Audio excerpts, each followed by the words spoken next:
Welcome to the presentation of My Identity School, Meri Pehchan project, which has been running almost 3 years now in Pakistan, in Faisalabad city. So I will be giving a presentation on a slideshow, and hope you can get the kind of a small glimpse of the work that we've been doing. So I'll share my screen here.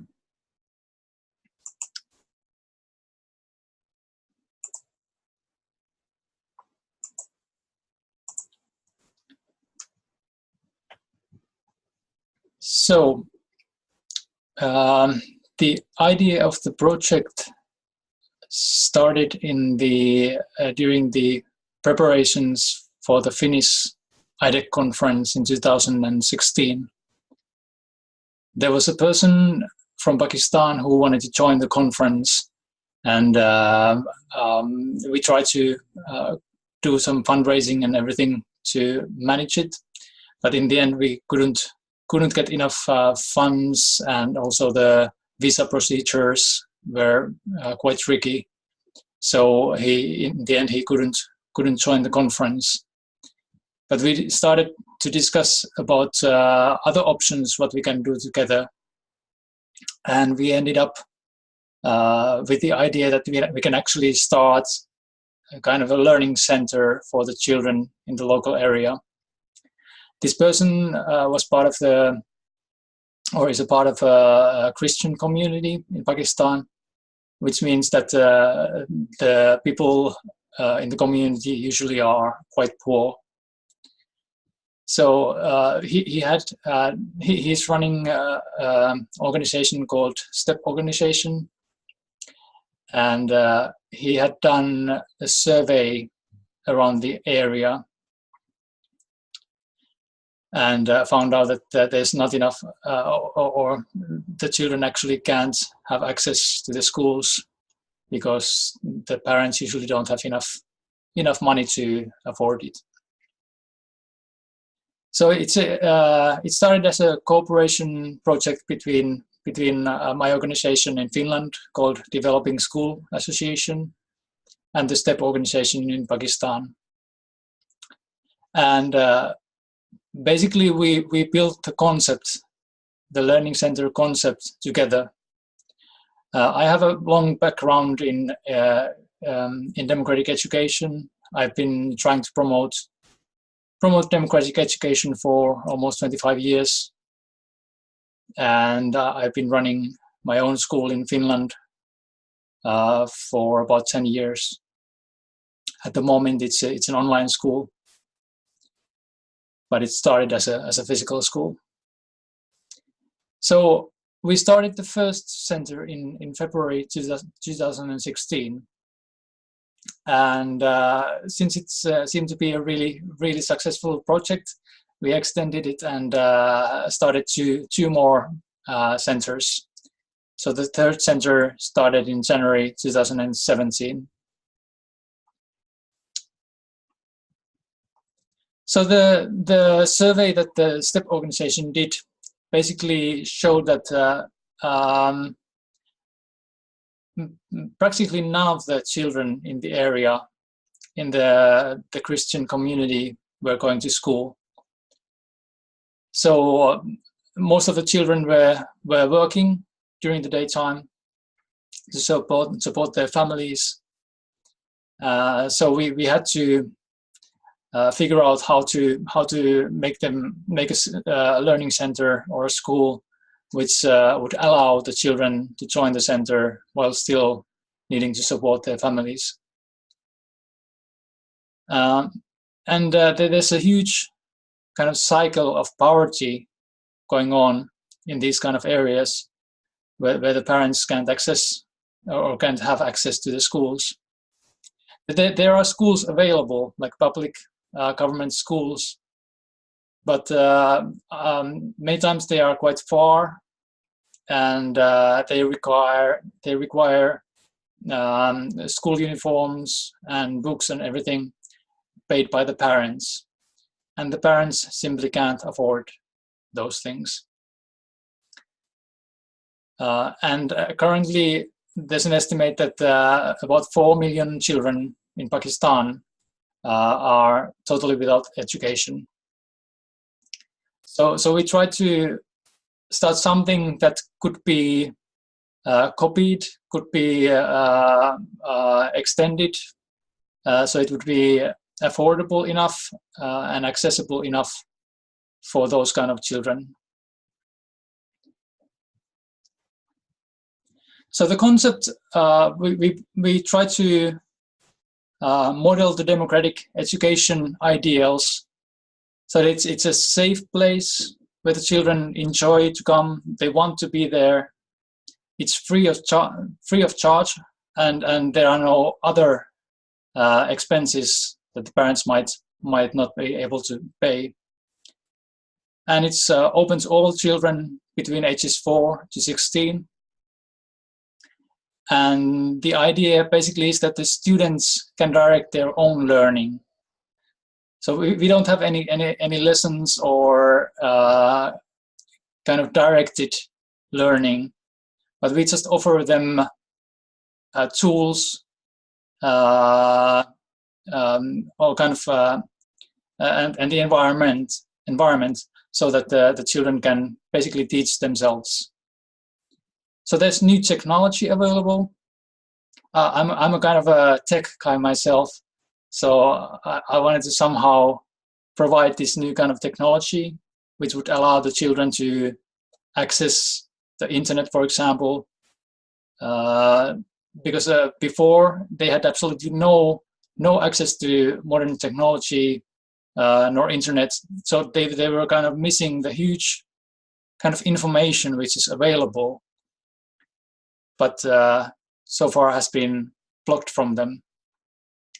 So the idea basically was to open this huge amount of information for them to access, but not to tell them what to do and what kind of information they have to learn, but just to give access to that.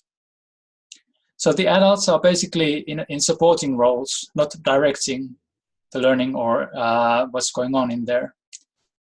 They are making sure that everything is safe. They are teaching also, not forcefully teaching, and not like coercive in coercive manners.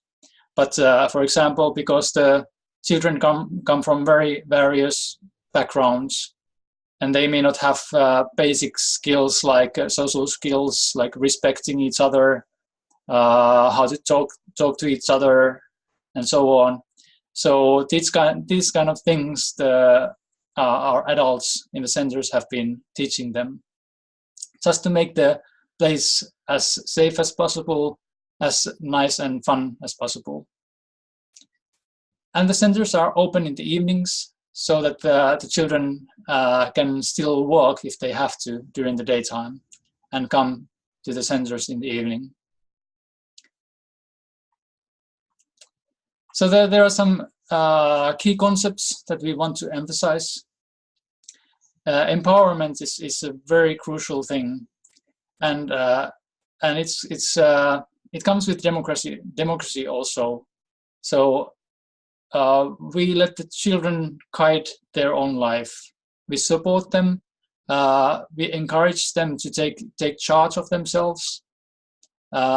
We basically, by respecting them, we teach them to respect themselves. So the idea is that once they learn to respect themselves, learn to find information, learn to teach themselves, they become very self-sustaining people who can manage in the world and learn new things. And especially since the world is changing so rapidly, these are kind of skills that the children need in order to survive and cope with the changing world. So we try to teach them and help them learn respect and responsibility. there's a lot of freedom, but with freedom always comes responsibility. And if there's no responsibility, then it's a kind of a license, and then it becomes this kind of child-centered system, which is often criticized, where the children can do whatever they want without any responsibility, and that's of course doomed to fail.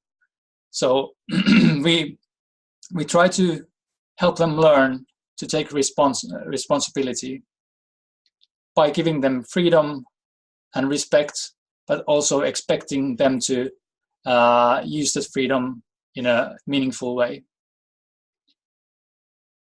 And the new technology, the role of the new technology is to give access, not to guide, not to limit or direct events or behavior, but to just give access to all the information that is available in the world.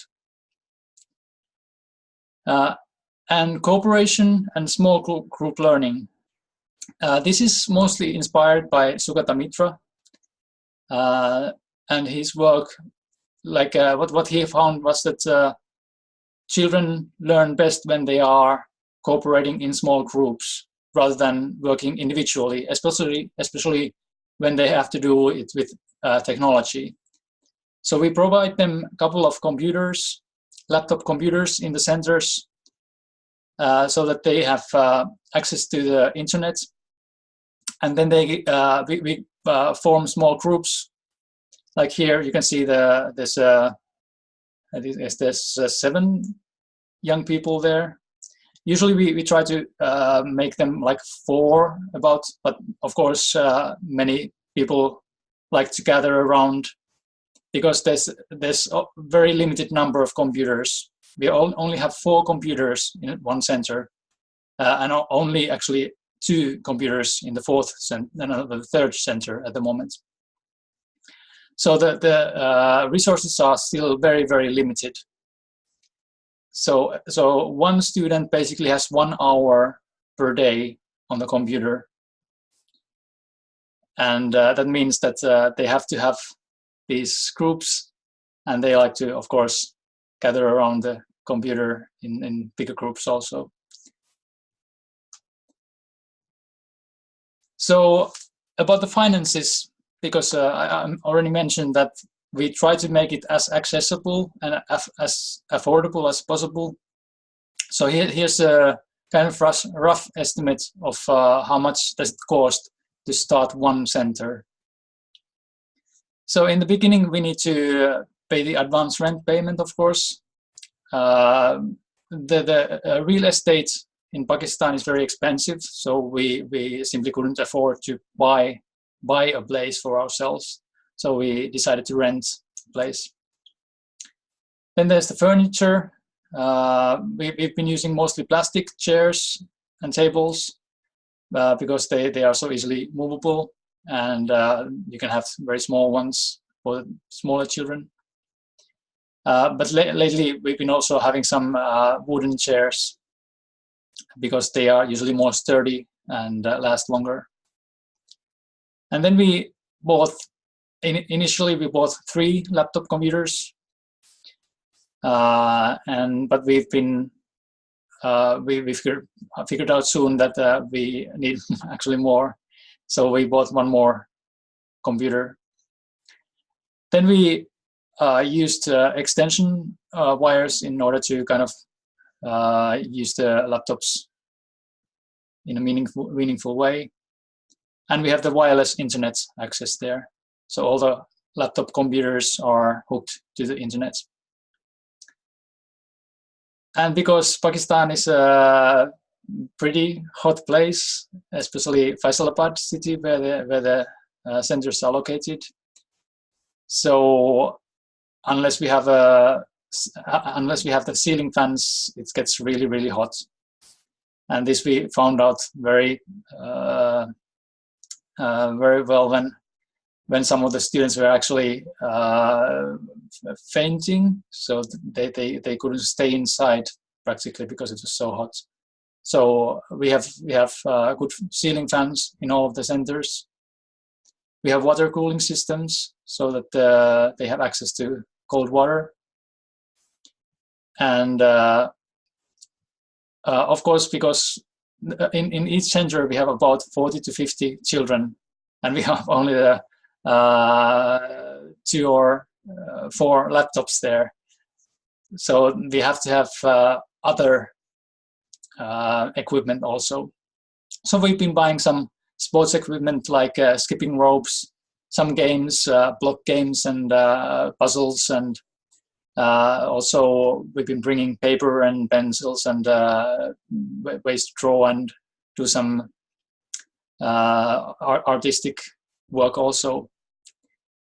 And since electricity is also quite expensive, we decided to go for a solar panel system. And that's not also, the price is not the only reason, but one big reason is because the electricity is also not very reliable, so that it goes on and off. So we decided to have a solar panel system so that the ceiling fans will be running all the time, even if the electricity goes off. This way we can keep the place cool and nice, and it's not uncomfortable for the children. And of course, it lowers a little bit of the electricity costs. And here's a rough estimate of the running costs for the centers. So the house rent, these are in euros. So I don't quite remember the exchange rates at the moment for the rupees, but you can probably find out. So on average, without the solar panels, the price is about 200 euros, and it cuts down almost 50 euros with the solar panels. And yeah, that's pretty much it. So for the 3 centers that we are running, it's the monthly costs are about 500 euros to run 3 centers for almost 150 children. So we've been, of course, thinking how to fund the project. It's in the beginning, of course, it was on my shoulders. That was my task to find the money. And since I don't have huge income myself, I've been trying to do crowdfunding and contacting lots of people. Fortunately, I have quite a big international network of friends. So I've been contacting a lot of people, and we've had I think more than 50 people supporting the project at the moment. So I think we have been quite successful in the fundraising part. And so far, I think I personally have paid maybe a little bit more than half of the costs of running the centers and starting up. But recently, we started a sponsorship program, and here you can see like the pictures of the students. So the idea was that we can find one sponsor for each student. But since that approach is kind of, it's not very empowering for the children. So we try to turn it around. So we call our students ambassadors. So they are kind of student ambassadors who show what they are doing in the centers, and the sponsors are actually sponsoring the centers, not individual students, but they choose one ambassador student who is kind of their personal guide to the center. And the cost for supporting one student, or the portion of costs for one student, is about 20 euros for half a year. So at least in Western income, it's a very small amount. So we've been very successful in finding people who want to support the project. And the work is still ongoing. We have about 50 supporters at the moment, and we are aiming to reach 150 supporters. So we have one supporter for each student. And I think that goal will be quite achievable in near future. So the financial future of the project seems quite good. Even though we don't get any government funding, we are building a structure which is sustainable and can maintain for a long run. So since I'm a programmer myself, I've built the website and the sponsorship program myself. So the image you can see here is from the website, where the possible sponsors can choose their ambassador student and do the payment through the website.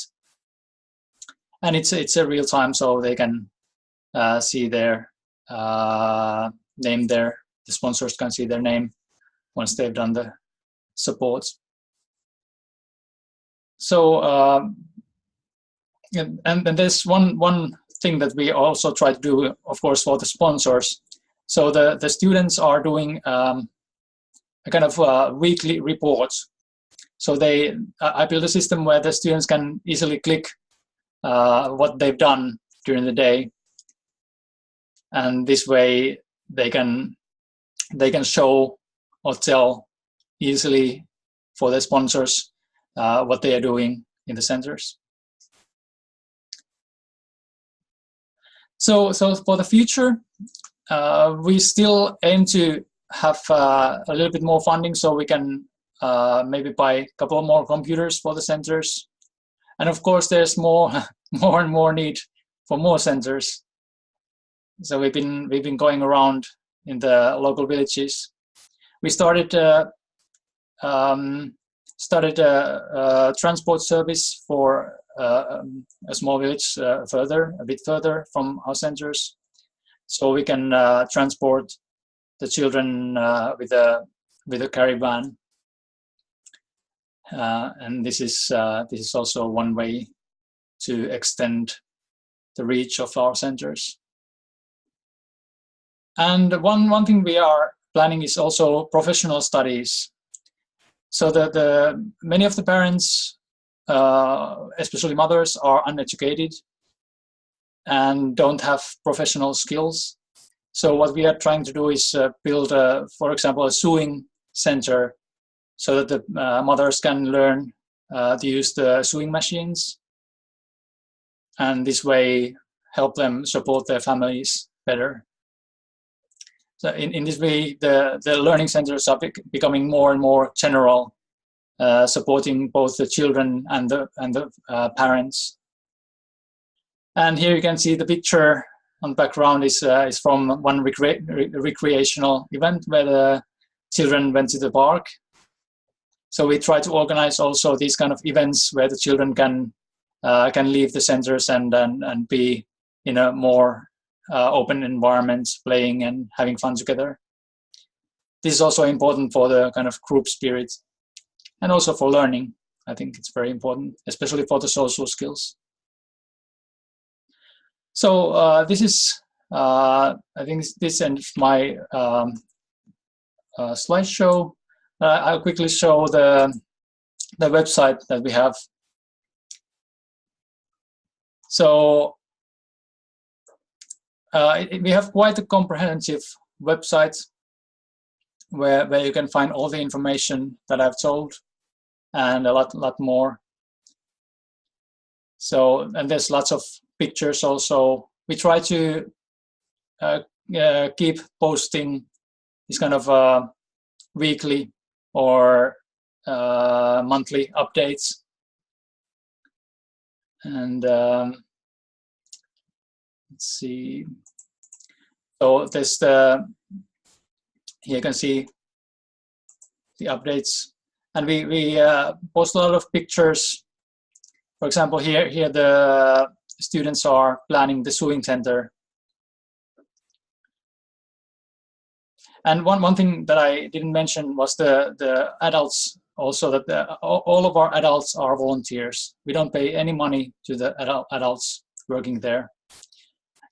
This is it's both good and challenging, because we need to organize the centers so that the volunteers can come there when they are not working or studying.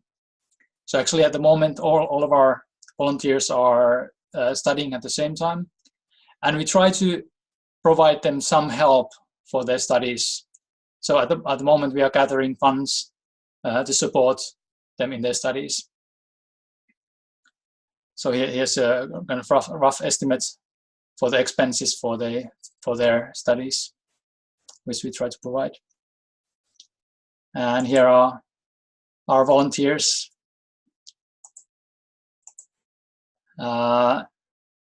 So we've been very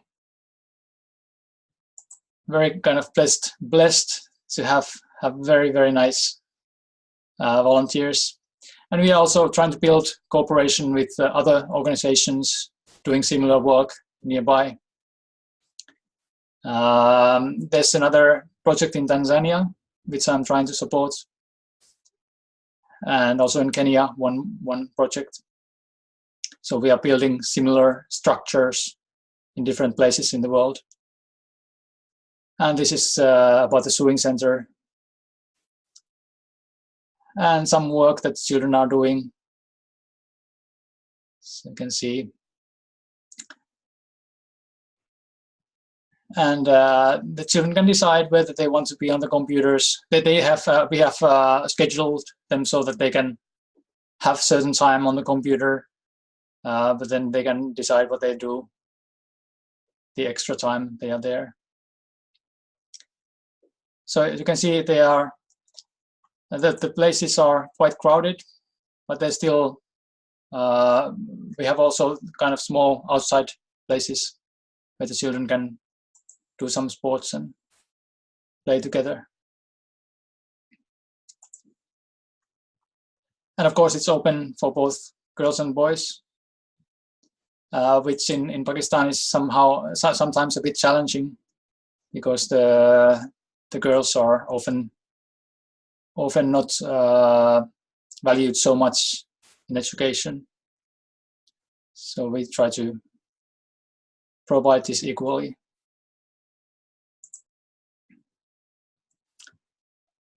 So the children, many times they watch YouTube videos, they do a lot of drawing, artistic things. They learn language, learn reading and writing through poetry and other means, by listening and singing songs.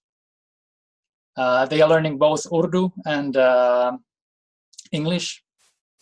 The native language they speak at home is Punjabi, which makes it a bit challenging, because they need to learn actually 2 new languages, and we've been having difficulties actually providing them, because the Punjabi language is not valued in the schools, so it's not taught usually. So the official languages are Urdu and English. Let's see. And we have some videos also, and pictures from the centers. So you can find a lot of information here. There's about the philosophy of the project and everything. And there are some nice practical stories how the project has influenced the student's life. So here's one story of a student who was working in a factory, and once the factory owner heard that he's learning computer skills, he assigned the students to use the machines. So his salary actually doubled. So this is how it also improves practically the life of the children. And there's some videos of the daily life of the student in the centers, and some family interviews also. So yeah, I guess this concludes. There's a lot of things that are probably missing, and I hope you can find more information on the website. And please contact me if you want to have more information. On the contact page you can find my information. And if you want to become a supporter, you can email me or send a message, and I can give you access to the sponsorship page, because they are not openly available, the sponsorship pages, because of privacy issues and safety issues. So thank you very much for listening and joining, and I hope you can find this information useful for your own projects. Thank you very much.